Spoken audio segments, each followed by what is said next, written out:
Hi, year nine. Apologies about my voice. I've lost my voice a bit. I've got a bit of a sore throat, but we'll keep going. Okay, so this revision sheet has now been on Teams for a few days. It's ready for next week's exam, but I think I'll talk you through it. What I need to tell you first of all, though, is that the algebra stuff, which is 9, right, question 9 through to 17, is the sheet I gave you in class. So it's not on here 9 to 17. So this goes 1 to 8 and then jumps.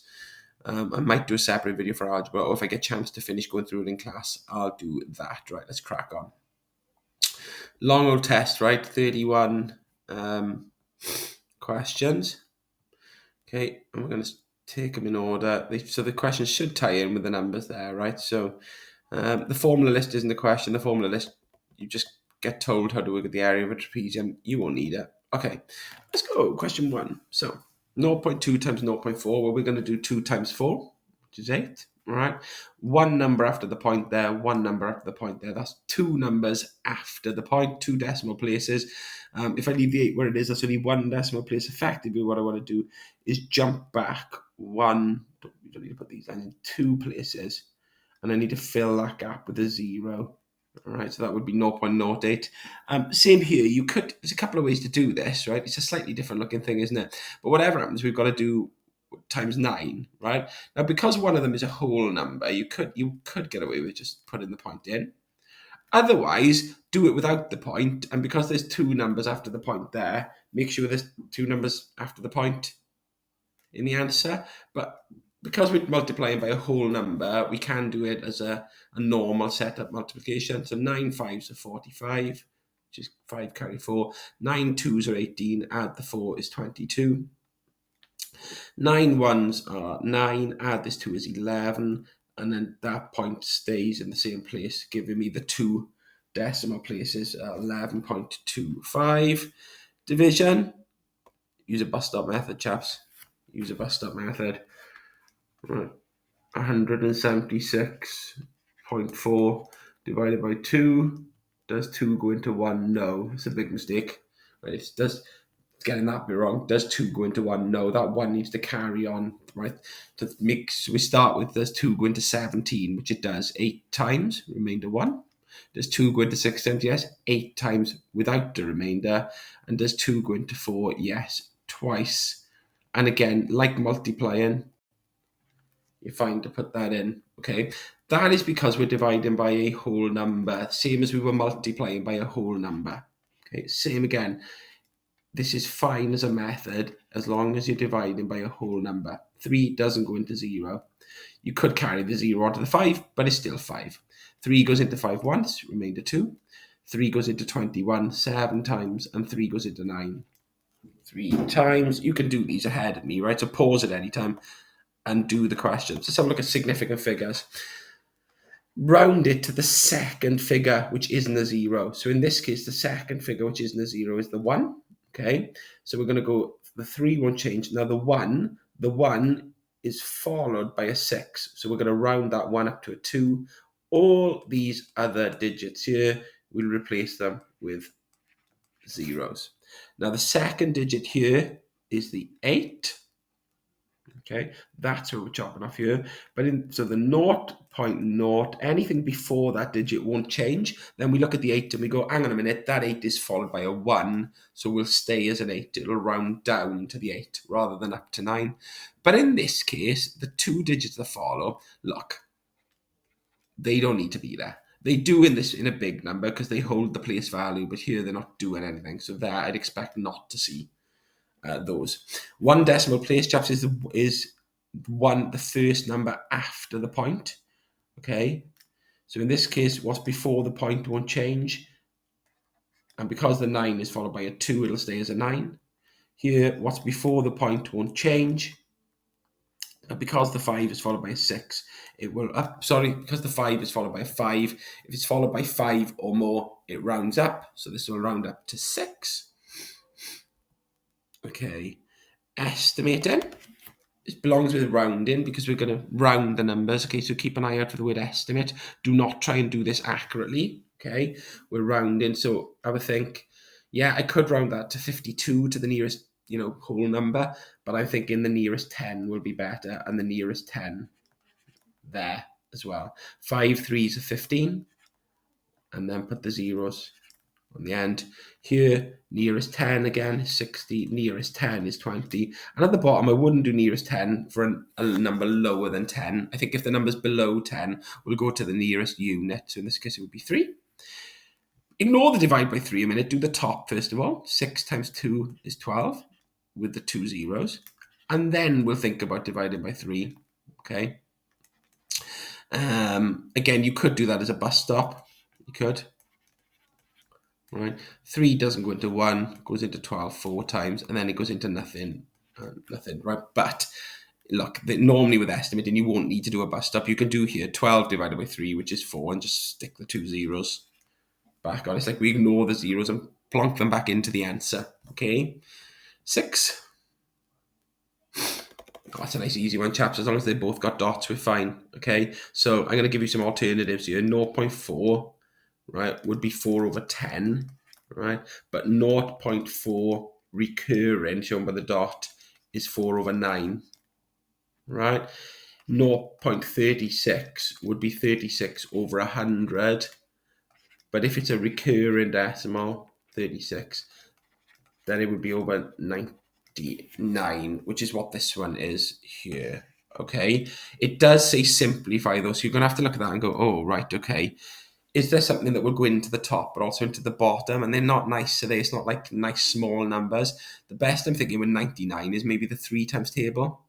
36 is in the 3 times table. In fact, 3 goes into 36. I'm dividing that by 3, but also dividing that by 3. Right. And let's just a quick check. What is 99 divided by 3? 3 goes into 9. There we go. Done. Done. Okay. Standard form. Okay, this is where you write something as times 10 and you put a little number there, okay? However, the first number, the number goes here, needs to be something, point, and any decimal places. Now, it doesn't matter how many decimal places, but only one number before the decimal place. So if I'm looking here at 481,000, the point needs to go after the 4. Here, the point needs to go after the 3. So this number will become 4.81 if I put the point there, and this number will become 3.7. Okay, then I write on both of them times 10. And to get to the point to its new position, imagine the point is there at the end of the number. We just don't see it in a whole number. And it's jumping 1, 2, 3, 4, 5 numbers it has to jump over to get to its new position. So that goes there. Whereas here we can see the point because it's a decimal number, but this time it's jumping 1, 2, oh goodness me, 3, 4, 5, 6, 7 places, but it's jumping down the number. So that would be minus 7. So if it's a big number that we're jumping up the number, it'll be a positive. And if it's a small number that we're jumping down the number, it'll be a negative. Okay, and the last one in this section, before we get onto the algebra section, is being able to do some sums with it, okay? Now, I'm going to do the adding one first. We're going to add these. What I would do here is the opposite of what we did in the last question. I would change these to numbers. So think about it. It's 3.6 times 10, right? 5 times. So if I times that by 10, it'll become 36. That's the first times 10. The second one times 10, we'll put a 0. The third, another 0. The fourth, another 0. And the fifth, another 0. So even though we're timesing it by 10 5 times, there only end up being 4 zeros because the first times 10 is jumping that point over the 6 to the end of the number, okay? Whereas 8 times 10 to the power 4, there isn't a number to jump the point over, so we literally can start adding 4 zeros. So notice how I've positioned these so that I can add them up. Nothing. Then 6 add 8 is 14, and 3 add that 1 is 4, but it'll want your answer back in standard form, okay? So that number there is 4.4 times 10, and how many jumps to get there? 1, 2, 3, 4, 5. Same up here. We can do this the same way. That would become 200. right? Because we're timesing it by 10 twice. That would become 9 with 8 zeros. 1, 2, 3, 4, 5, 6, 7, 8. 2 times 9 is 18. A lot of zeros to add. 2 from the first number and another 8. 1, 2, 3, 4, 5, 6, 7, 8. Right? There is a quicker way to do this, but I think for this exam, this will be fine. Okay. But to put it in standard form, the point needs to go there. And to get there, it needs to take 1, 2, 3, 4, 5, 6, 7, 8, 9, 10, 11 jumps. Right, I might have to stop there. I'll tell you why, because I can only record these in little 15-minute blocks. No, I'm okay for a minute. I got 4 minutes left of this 15. So we now jump past 8, right? And because 9 to 17 is on the algebra sheet separately, and we move on to the section on fractions, decimals, and percentages, which was our third unit of this year. To put these in order, right, from smallest to largest, or another word for smallest to largest, ascending, we need the bottom numbers to be the same, right? Look at for the biggest one, 10, 5, 4. So the biggest one is here is 20. Can I make them all 20? Let's check.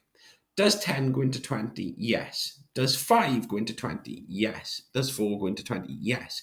So I could leave that one at a 20, but they all need to be at a 20 now. That one needs to be at a 20, that one needs to go at a 20, and that one needs... So how many times does 10 go into 20? Twice. So if I double the bottom, I also double the top. Here, I need to times that by 4 to be 20, so I do the same to the top. And here, I need to times that by 5 to be 20, so I do the same to the top. Okay, now putting them in order, I don't think I would use these. I would use the original fraction. So we can see that this one is the smallest. So the smallest was 1 over 4. This one is next, which was 3 out of 10. This one is the third biggest, which is 7 out of 20. And then the biggest one was 2 out of 5. Okay, question 19. Again, guys, for adding and taking away, we need the bottoms to be the same. So again, look at that biggest one, 6. Can I make the smaller one the same size as the bigger one? Yes. I would need to times it by 2 to make it 6, but I also have to times the top by 2. So the new sum would become 5 out of 6 plus 2 out of 6, which is 7. And the bottom number doesn't change. And even if it's an improper fraction in the end, and the bigger number is big, or the top number is bigger than the smaller, don't be afraid to leave it. Now, I am going to stop there. That's the end of my time. I'm going to link the other video onto the end of this one, though, so you should notice maybe a small break, and I will be back. Yeah, should be. Yep, okay, we're good to go. So, sorry about that little delay in the video there. I've just got to do it in small sections. Right, so what we said is if we're adding and taking away fractions, the bottom numbers need to be the same. In this one, again, the bigger bottom number, the bigger denominator is the proper word for it, is 8. And 2 goes into 8, so I can make this 8 by timesing it by 4. So right? But what I do to the bottom, I do the same to the top. So the new sum is 6 over 8, and I've changed that second fraction to be 4 out of 8, and 6 take away 4 is 2, and the bottom number won't change. Again, there's nothing in the question saying that you have to simplify your answer. Otherwise, we could half the top and the bottom and simplify it, but there's nothing to say that, and they're 1 mark questions, so don't bother. Leave that as it is. Leave that as it is. Multiplying and dividing, slightly different thing. Hopefully this will come back to you when we do them. Multiplying is simple. 1 times 2. And unlike adding and taking away where the bottom stays the same, you do multiply the bottom as well. So 1 times 2 is 2, 4 times 7 is 28. Done. And this one is KFC, which it isn't really, is it? It's KCF, I suppose. But, right, it's keep, flip, change, right? Keep that one the same. That's the first thing. Keep it the same. Flip the second one over, then change the divide to a times. Keep the first one the same, flip the second fraction over, and change the divide to a times. 4 times 5 is 20, and 11 times 4 is 44. It then becomes just an easy times 1, and that's it. No need to simplify. It doesn't say to simplify. Question 20. Fractions of amounts. I'd like you to write it like this. divide by the bottom. So divide by the bottom, take your answer, times by the top. Okay, so the question 20, fractions of amount, divide by the bottom, times by the top. Now, in this question, we do have to simplify, right? We've already had to do that above. We had to do it in that 36 over 99, but this one doesn't look like the 3 times table. They look like even numbers. So, look, they could well be in the 4 times table. They could well be in the 6 or the 8 times table or the 10 or the 12. For me, when they're even numbers, though, I'm just going to take my time and half them, right? Half of 28 and half of 60. Okay, in this case, I can half them again. Okay, what am I left with? 15 is in the 3 and the 5 times table, but 7 isn't in either of those times table. And conversely, the only times table that 7 is in is the 7 and 1 times table, and 15 isn't in. So there's nothing that will go into 7 and 15. In other words, I'm done. Okay, so simplifying fractions. It's quite a nice test for a higher tier. Right, we don't have the luxury of calculators. So without there's a way with a calculator, I would always change this to a decimal, and right. So with a calculator, I'd be doing this. That's how I do that, right? With a calculator, but we don't. This is a non-calculator test. Okay, so we're going to have to rely on finding 10% and 1%. 10% of 180 equals 18. I'm going up to 20%, so I'm going to need another 10%, which is also another 18. But I now need 1%, right? Where I'm dividing 18 by 10 again, so it's going to be 1.8. Be careful adding these up. Right? If you were lining these up properly, remember, right? It's 18, but the 1.8 is there. You might even, it's almost better to think of that. So like that, okay? So you got 8, 16, 17, carry 1, and 3, right? Now, 10% of 56 is 5.6 if I divide that by 10, but this time we want to increase, so we're adding that on to the 56. So 56, now I could set it up like that, right? I'm going to use my mental skills here. I'm going to add 5 on, which is 61, and then put the 0.6 on the end. And the third one in this one is to decrease. So again, we'll start the same, 10%, which is 46, we'll divide by 10. Right, now for 5%, I could go down to 1%, but 5% is half of 10%. So half of 46, right, that might be easier, quicker. Add those together. That is 15%, but we're decreasing. So we're taking that off. Again, you might do this mentally, but you can't do 0 take away 9. You haven't got any units there to take the 9 away from, so we need to borrow a 10. So that goes down to 5 and stick it there to make it 10 instead of 0. 10 take away 9 is 1. Again, now we've got 5 10s, take away 6 10s. Well, we can't do that, so we'll borrow 1 from the hundreds and put that there. 15 take away 6 is 9, and 3 take away nothing is that. I think some of you would have probably done that in your heads instead. Okay, I don't want to say this is higher tier, but it's a 1 mark, and I don't want to go into it too much, right? I said earlier to find 3%, or to find 21% was earlier, but to find 3% of a number, you would times by that. That's how you find with a calculator, okay? Right, like I just told you earlier, to find 21%, you would do that. Right, don't worry about that for now, but that's not this question, okay? However, to increase something by 3%, instead of times it by 0.03, you times by 1.03. But we want to do this 7 times. So times 1.03, times 1.03, etc., 7 times. And the quickest way to write that is times 1.03.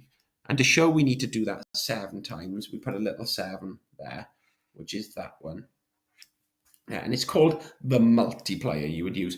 How would you do it on your calculator? What would you multiply by on your calculator is what that means, okay? So that is a 3% increase 7 times. What about that one? Why is that different? Okay, well, the answer is, instead of a 3% increase, which is 1.03, this is a 30% increase. We just wouldn't put that 0 in. Okay, that is a 28% increase, but only being done once because there's no little number. And what's this one? This one doesn't mean anything because there's no 1 point, right? This would be a 7% increase 3 times, which is different from ours, which was a 3% increase 7 times. Hopefully that makes sense for just about only 1 mark in this, so it doesn't really matter. 24. Look, we are into Pythag here. I don't for a minute understand why we've put Pythag in a non-calculator paper unless the numbers are much, much easier than this, right? I'm going to show you how you're going to do this without the calculator, okay? But the numbers are going to have to be far easier than this, right? So in Pythag, you're trying to find a missing length. In this case, they say work out the length from A to B, AB we call it. Right, so I'm going to put a little x there, meaning I'm going to try and work that out. Because x is the biggest side of the triangle, right, the diagonal side, the long side, Pythagoras tells us to square that number, which means times it by itself. Pretty tricky without the calculator. I'm going to do it in my head. So it's 220, 440, I think is 484. Okay, the other number. Square the other side, which is 64, right? And if you're trying to find the big side, you add your squares, right? And the final step is to square root whatever they add up to. But in the absence of a calculator, I don't know that. I wouldn't have a clue, all right? So what I'm thinking for a minute is if we don't give you calculators, as long as you get that far, even if you don't answer the square root bit, I'm going to give you full marks for saying that, okay? Leave your answer in the square root if it's not, unless it's an easy square root to work out. So to find the big side, it is square, square, add square root. There's a lot of marks here, right? 6 marks on this page, just too much to not, right? Whereas here, the length of BC, that is one of the littler sides. You've got one big side, which is this one. The other two, the base and the height, are both littler than that. To find a little side, again, we square one of the numbers. We square the other one. But this time, we don't add our squares. We take them away from each other. 9 take away 4, 6 take away 6, and 1. The next is the same. We then square root. And again, I don't know this. If this was a square root of 100, it would be 10, 105, not a clue. So without a calculator, I'm telling you, leave it like that, okay? So you've got square, square, add square root, and square, square, subtract square root. I'm just checking my time. Yeah, good time. Okay, got a few more minutes left, and this might have to do and go into a third part here, maybe not. Product of primes, definitely going to need to, because this is going to take me a while. So prime factors, prime numbers that go into 500. Word product means times. Prime factors means prime numbers that go into 500, and index form means like using squared and cube and stuff like that, okay? So the big things you got to remember for your prime factors question is what the prime numbers are. You'll get away with knowing just the first 4, 2, 3, 5, and 7, okay? With 500, option 1, I would like you to try and divide that by one of these numbers. I don't know if 3 or 7 go into it, but I know 2 goes into it. Right? And 2 goes into 500, 250 times. I'm just half in 500. Again, guys, right, again, we split that up. Again, we could go with 2 into that. You might want to go with 5. You might, right, divide. If ever you're not sure, you're going to need to be good with bus stops. How many times is 5 going to 250? Well, 50 times, all right? Again, chaps, I might divide that by 5. I don't think I need to do work it out for that as 10. And again, guys, I might divide that by 5, and I get the answer 2. And this time 2 is in my list, so I can circle that as well. So in my final answer, I've got 2, 5, 5, 5, 2. In other words, I've got the number 2 twice, times I've got the number 5 3 times. Okay? Yeah, I'm going to stop that little bit of video again. It won't, for you, it'll continue, but I'm going to just stop that and then come back and finish off. Break there, but you should be back with me now for the third little section. Oh, I don't really like these, right? It's tough. Some people prefer to do these, just do their best to, do it in their brains, but there we go. Right, what we're saying is this. We're going to tell you the answer to 315, right? If we did a product of primes for 315, we would get, well, let me do it quickly. It would be 3 times 105. 3 is prime, stop. That one, I could do 3 times 35. See, it's quite tough, this one. And then that one I would do divided by 5, and I get the answer 7, and they're primes. So, in other words, this one is 3 squared times 5 times 7, but they've given you that one, so you don't need to do it. What they haven't given you is the answer to the second one, and I would do it 60, right? Again, 2, 3s, 5s, and 7. Which one am I going to divide by? We could go with 5 again. Let's go with 2. Half of 60 is 30. Let's divide that by 2 again. Half of 30 is 15. Can't divide that by 2 because it's an odd number, but can divide it by 5, and 5 goes into 15 3 times. So this one is 2 squared times 5 times 3. Right. The highest common factor basically is the biggest number that goes into 315 and 60. Now you could guess, I think it might be like 15, right? Possibly is. And you might have been able to go, yeah, I think 15 goes into that, and I think 15 goes to that, and you probably guess it and you might get it right. But there is a way you can do it with this, right? Pick out common things in both answers. There's a 3 in there, and there's also a 3 in here. So pull it out of your answers, okay? There's a 5 in here, and there's also a 5 in here. Pull it out of your answers. What's left in the first answer is another 3 and another 7, okay? And what's left in the second answer is a 2 and a 2, so nothing. You've got nothing else in common. So my answer to the highest common factor is 15, and you can do that way. And that is probably the best way to do highest common factor, unless you can look at the numbers and go, oh, I think that is the biggest number that goes into those, and you might get it right anyway. Whereas lowest common multiple, I wouldn't use these product of prime trees, as we call them. I would write out the times tables. 15, add 15, take your time, do little sums if you need to work out, add another 15, add another 15, add another 15, add another 15, and right, do a few. Then the 9 times table, add another 9, add another 9, add another 9, and so on, right? And in the end, you're going to go, hang on, there's a number there that's in both those. It's common. So 45 is a multiple of 15, and 45 is a multiple of 9, and it's the lowest common multiple, the lowest number that they both go into.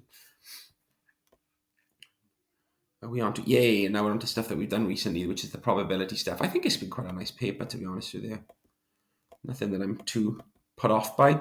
In a group of 30 people, right, okay, we've got to fill this in. So, right, 11 people do not have black hair and do not wear glasses. So 11 people belong outside because they've got neither of those things, okay? 6 people have black hair and wear glasses. If they're they're going to be in the middle because they belong in both circles, those 6. 10 people have black hair, and people are going to do this, and hopefully you can shout this. And that's wrong, right? Because there's already 6 people who have black hair in the middle of the circle. There, okay? So we need to take that 6 away from 10. So now 10 people have black hair because there's 4 in there and 6 in there, adding up to 10. So just be careful of that one. And there's one missing place, this one here, right? And the only way we're going to get that one is by looking how many people there are all together, which is 30. So far I've got 11, and another 6 is 17, and another 4 is 21. So I'm missing 9. Why have they given me lines for working out? Because I could do, I could write one and things like if I wanted to, right? There was even one time we just did, right, where we had to take that. But realistically, most of that is going to be going on in your head, so you will not need those lines. Just put the numbers in the Venn diagram. And then it allows us to ask some probability stuff then. Okay, we choose one of these people at random. Well, we already know there's 30 people because it's said it above, all right? What is the probability that the person has black hair, right? 10 people have black hair. 4 only have black hair, and 6 have black hair and glasses, but 10 have black hair out of the 30. Again, it doesn't say simplify your answer. We could divide them by 10, but there's no need. There's no need. No need. It's not wrong. I wouldn't mark it wrong if you did it, but unless it says simplify your fraction, don't bother.